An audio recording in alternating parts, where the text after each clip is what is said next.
Olá, internauta da Jovem Pan Online, boa tarde a você. Bem-vindo ao nosso Espaço Online desta sexta-feira. Hoje nós vamos falar sobre a campanha de imunização contra a gripe. Você conhece a importância da vacina? Nós convidamos para falar sobre o assunto a doutora Helena Sato, que é diretora de imunização da Secretaria de Estado da Saúde. Tudo bem, doutora? Boa tarde, obrigada pela presença. Ok, boa tarde a todos os internautas. Bom, já estamos na reta final da campanha. Mais uma semana? Sim, exatamente. Nós temos mais uma semana. Essa campanha teve início no dia 5 de maio e se estenderá até o dia próxima sexta-feira, dia 25.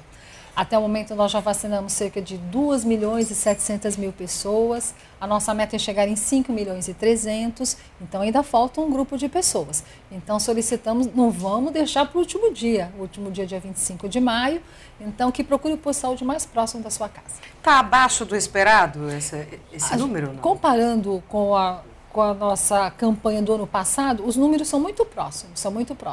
Então, o que a gente observa? Apesar de estar faltando um pouquinho menos da metade, da gente já ter vacinado muita gente, temos ainda um grupo de pessoas que deixam ainda a ação de vacinação para a última semana. Quais são os grupos que devem se vacinar, doutora Helena? Basicamente, são 3 os grandes grupos prioritários. As crianças, entre 6 meses e menores de 2 anos de idade, grávidas, que poderão ser vacinadas em qualquer período da gestação, e os idosos, as pessoas com 60 anos a mais. E é que as pessoas sempre nos perguntam, mas por que não vacinar todo mundo, Porque no Ministério da Saúde, com as suas ações de planejamento, eles têm que focar nos grupos prioritários. Então, estes 3 grupos, crianças, grávidas, idosos, uma vez se infectando pelo vírus da gripe, eles têm um maior risco de evoluírem com complicações. Diferente de outras faixas etárias, que mesmo se infectando pelo vírus influenza, resolvem sem evoluírem com complicações. E quais são as principais complicações? Pneumonia. Essa pneumonia pode ser pelo próprio vírus da gripe ou uma infecção secundária por uma bactéria, porque um processo viral acaba abrindo caminho para uma infecção bacteriana. E qual a outra grande preocupação? Como eles são grupos de maior risco de evoluírem para complicações, a outra grande complicação é a internação hospitalar. Então, a nossa mensagem é sempre no sentido de dizer que gripe é um quadro banal. Não, infelizmente pode sim ser um quadro grave, principalmente quando ele acomete esses 3 grupos. Nós fomos às ruas de São Paulo, a equipe da Jovem Pan Online, para dar uma olhadinha como é que está a situação, se as pessoas já procuraram posto de saúde ou ainda não. Vamos verificar, vamos lá. Eu não tomei, eu acho que a vacina é muito importante, eu só não tomei ainda porque eu não tive oportunidade. Ainda não, porque eu esqueci, mas vou tomar sim. Sim, já tomei. Primeiro pela idade, depois pela prevenção, Esse último está antenado. Agora, tem gente que está com falta de tempo, não acha o posto certo. Exatamente. Onde é que estão os postos de saúde? Existem postos itinerantes? Como é que funciona? São os postos volantes, nós abrimos no sábado cerca de 7.000 postos de vacinação. Como o primeiro dia, fizemos um grande chamado. Agora, a vacina está sendo aplicada aonde? Nos nossos postos de vacina. No sábado, nós temos os postos volantes, nós temos aí a grande parceria com vários segmentos da sociedade, postos em supermercados, escolas. Agora, basicamente, as ações de vacinação estão sendo realizadas aonde? Nos postos de vacinação. Mas é importante deixar claro que são cerca de 4.000 postos em todo o estado, que ficam abertos das 8 da manhã às 5 horas da tarde. Em especial aqui na capital, para aqueles que esqueceram ou que não tiveram tempo ainda, temos os 2 terminais da rodoviária, tanto o terminal da Barra Funda como do Tietê, que ficam abertos inclusive sábados e domingos, então a semana inteira, incluindo os finais de semana, das 8 da manhã até as 8 horas da noite. No sábado. E no domingo. E no domingo. Isso é importante dizer, porque nós recebemos alguns e-mails de ouvintes da Jovem Pan, no Jovem Pan Serviço, pessoas falando, puxa vida, eu não consigo tomar vacina de segunda a sexta. Eu preciso que o posto de saúde funcione no final de semana. Exatamente. Então, eles funcionam. Sim. Esse posto funciona. Exatamente. São os 2, repetindo, são os 2 terminais das rodoviárias do Tietê e da Barra Funda, incluindo sábados e domingos, ou seja, de domingo a domingo, das 8 da manhã até as 8 horas da noite.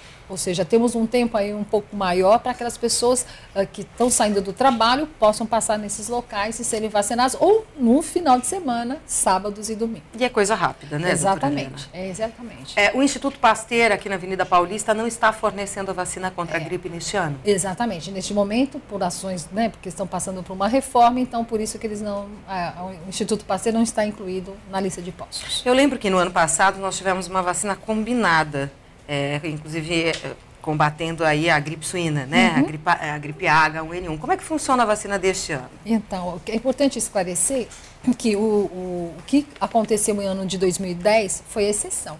Né? Nós tivemos a nossa pandemia em 2009 e no ano seguinte foi feita a grande campanha de vacinação. No estado de São Paulo, nós vacinamos cerca de 20 milhões de pessoas. E o que foi a exceção de 2010? Primeiro que a gente estava em pandemia e a vacina foi voltada contra um tipo só, porque era o H1N1, a gripe suína. Neste ano, nós estamos completando 14 anos de campanhas nacionais de vacinação contra a gripe. 14 anos, já temos uma história.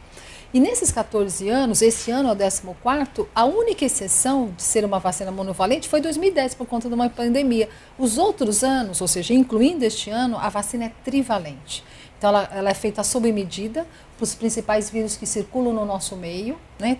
E é trivalente, ou seja, protege não apenas contra o H1N1, é importante deixar claro, não estamos mais em pandemia, mas protege também contra o H3N2, que é o tipo A também, e um tipo B. Então, é uma vacina trivalente contra os principais vírus da gripe que circulam no nosso meio. Agora, a pessoa que toma a vacina ficará totalmente livre da contaminação?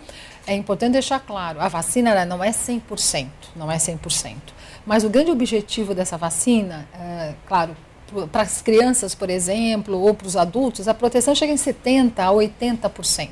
Mas um dos grandes benefícios para esta vacina é evitar complicações. Ou seja, a pessoa até pode se infectar, mas o grande papel dessa vacina é evitar que evolua com pneumonia e com isso internação hospitalar. Uma grande dúvida das pessoas, qual é a diferença entre gripe e resfriado, doutora Helena? Nossa, essa é a grande pergunta. Então, eu já quero emendar uma outra pergunta que as pessoas falam. Eu não vou tomar vacina porque eu tenho medo de ficar gripado. Então, a gente pode colocar, primeiro, deixar claro, a vacina não tem capacidade nenhuma de desencadear doença. Por quê? Porque a vacina ela é composta apenas de pedacinhos, fragmentos do vírus da gripe, que tem a capacidade apenas de induzir proteção e nunca doença. Isso é uma questão. Segundo, qual a diferença de gripe e de resfriado? Primeiro, começa pelo agente. Quem causa a gripe é um outro vírus, é um rinovírus. Quem causa o resfriado é um rinovírus, que é um outro vírus. E é um quadro mais leve, com uma tosse, com uma coriza nasal. Quem é mãe sabe muito bem o que é isso, né? Então, é o resfriado. Agora, gripe não. Gripe é causada pelo vírus influenza. De um modo geral, acomete a pessoa abruptamente. Ela está bem, amanhã fica de cama. Costuma ter febre alta, dor de garganta. E gripe, sim, infelizmente, ela pode evoluir, principalmente acometendo os 3 grupos prioritários para complicações, como pneumonia e com isso internação hospitalar. Nós estamos recebendo hoje a doutora Helena Sato, diretora de imunização da Secretaria de Estado da Saúde. Lembrando que estamos ao vivo pela Jovem Pan Online, você pode participar do programa pelas redes sociais. No Facebook é só você deixar a sua perguntinha, o seu comentário na nossa página Jovem Pan Online. Pelo Twitter, @portal Jovem Pan, ou escreva uma mensagem por e-mail. Nosso e-mail é espaço@jovempan.com.br. Daqui a pouco tem mais. Até já.